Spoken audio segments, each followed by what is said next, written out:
Vegeta. சரி வீரனே, இது தூங்கறதுக்கான நேரம். ஜீரன் பயங்கரமான வீரன் தான் போல, அதுல சந்தேகமே இல்ல. பாவம் வெஜிடா. ஜீரன் அவனை வீரன் கூப்பிட்டதே பெரிய விஷயம். அத பெருமையா நினைச்சுக்கிட்டு அவனை கிளம்ப சொல்லுங்க.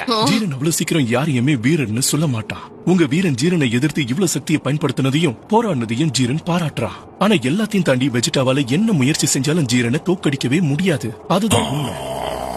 அப்படியா? உங்க பேச்சிலேயே திமிரு தெரியுது. சரி வீரனே, இது தூங்குற நேரம். ஜீரன் கலக்கிட்டு இருக்கான்ல.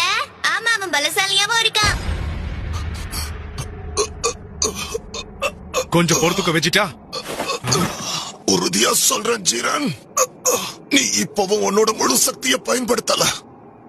அத நானும்